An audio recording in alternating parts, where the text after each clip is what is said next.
unbelievable. When Magnus plays like this, there's nobody who can stop him. Apparently, there's a ridiculous tactic that's never going to happen with knight takes b4. If Magnus plays that move, I leave. Oh, he played it. I'm leaving. Oh! Okay, let's do the procedure. Quick knight a5 move going after bishop.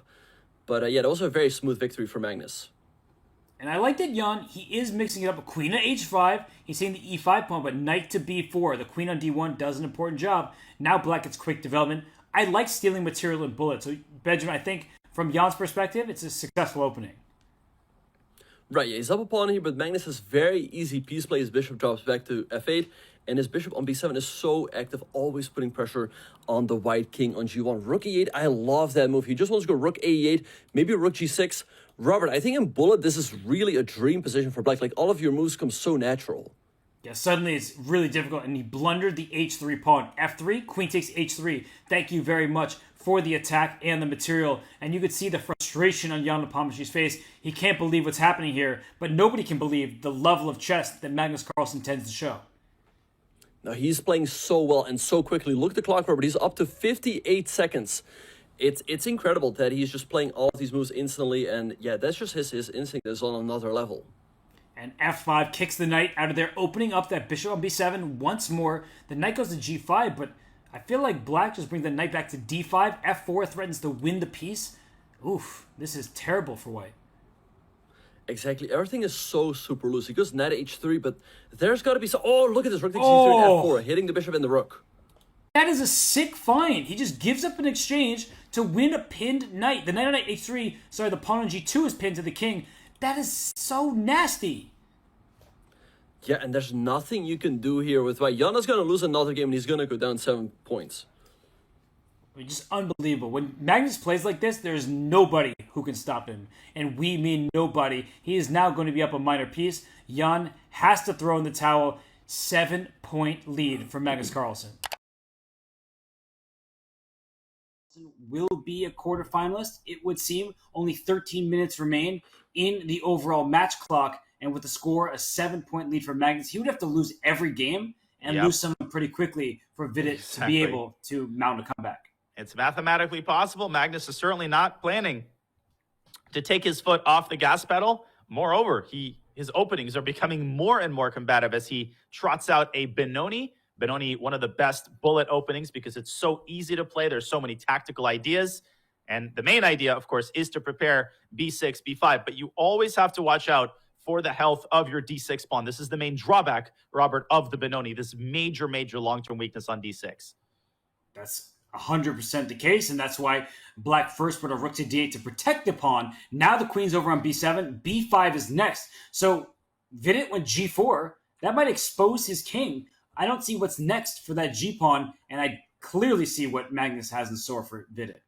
Man, and once these pawns start to roll, it's like a roller coaster going down the hill. There is nothing in this world that can stop those pawns from steamrolling white on the queen side. You're going to see Magnus soon enough, I think, pushing c4, creating a little envelope for his knight on c5. He knows all of these ideas down pat, and he's got 56 seconds on his clock as he's doing that.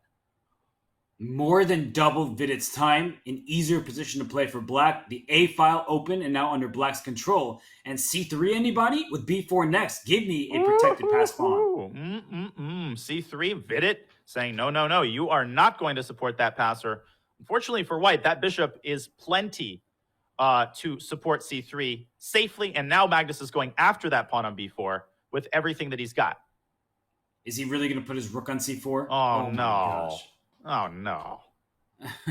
That is sad for white. You just can't protect b4. That one little pawn on b5 defends both rooks. If only you could replace the queen on b3 with a pawn. That's true. But what a find by Vidit there. He went rook to a1. And why is this so good for black?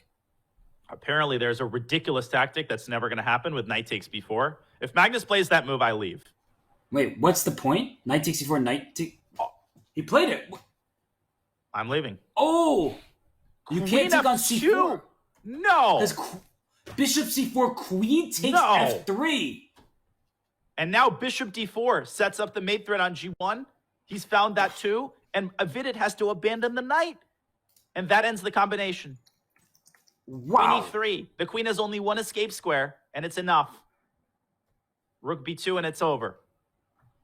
This was a masterpiece. Like, we were talking about how great some of the other games were. This one, sublime. That would have taken me 30 minutes, and there'd be absolutely no guarantee that I would see that move. Knight takes b4. Are you kidding me? And bishop c4 would have gotten mated like this. Black doesn't even need the knight. Who needs the knights? Who needs anything except Magnus Carlsen's brilliancies? I'm speechless. That was so exceptional to play in that tactical sequence to deliver a mating attack against Vidit's king. Wow, wow, wow. And another pivotal game with the white pieces. These two are the absolute best in all forms of speed chess. But in bullet, this is incredible stuff. We see a capture on c4 this game, Danya. That allowed white to strike in the center with e4. A big center for white. We've seen many positions just like this. And look at black's kind of awkward setup with the knight on c6. This is some sort of a Grunfeld, but in the Grunfeld, you usually want to be able to play c5. In this case, Hikaru pushes e5, and he's going to stick that knight on d4. Practically, I do like black's piece activity. Piece activity is so important in bullet. But this is like the most Magnus position ever, right? You have the bishop pair. You're getting in the end game. There's no targets. E5. You're just better here. And I feel like this is trouble for Hikaru. Knight Major e4. trouble. And bishop c5. And bishop c5. Stop it. Stop it? No, you stop it. Okay. Well, knight, Queen. knight d4 is a counter shot for black. That's the good news for Hikaru right now. And he's going to play it. And he has to seize on the opportunity to create intrigue with his knights. Knight c2. Maybe get that bishop out of the picture. Bishop c5. Can you throw that in? He goes queen c3. He's saying your bishop on g7 is terrible. Knight d5 almost worked. He plays it now. And he's going to play c6, I think, to cement the knight. No, he goes back. Mm-hmm. And you need to get knight c5, or at least threaten knight c5 as white. Trading everything here should still be better for Magnus, but Hikaru doing a very good job of being solid. Magnus has made zero progress the last 5 moves, and Hikaru up 17 seconds. Huge time advantage for a bullet game. Can he stay afloat in this highly charged situation? I love that move. Yeah, but you don't play knight d7. C6. Queen takes d7 will lose on the spot. So oh my god, so easy to miss. Move that knight to d7. Don't take on b2 either. There was a fork on b3. Mm-hmm. So knight c5. Get into those light squares.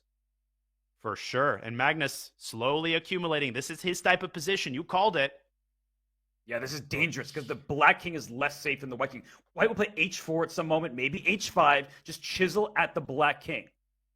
Whatever you do, don't lose this game if you're Magnus. This would be a heartbreaker. 96! He wanted a piece! Oh my gosh! And he resigns right away.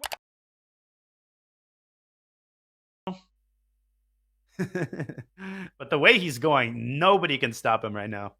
No, he's in good form. He was shaky, if we're being honest, at the end of the 3+1. So, or throughout the 3+1, really. But he was just masterful in the 5+1. And here in the bullet, he also has been a man on a mission. So let's see if Maxime can score a couple more Benjamins with 9 minutes left in the match.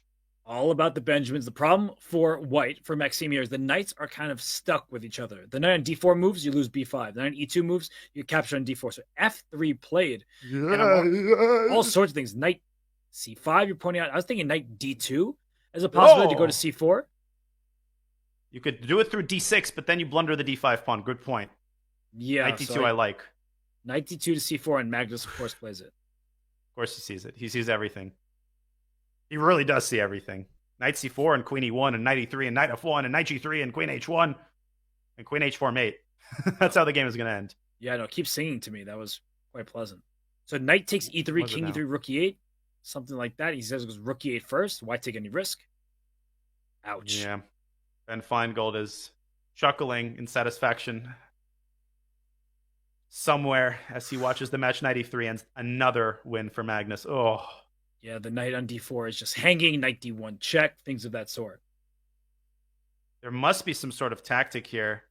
Maybe even a queen sack. But queen c5 is a Magnus-style move. Yeah, queen d2. Even Clinical. Better. Knight on d4 moves. Knight d1 picks up the knight on e2 with mate. Get out of here. Another Brutal win. finale to this match. Crash landing soon.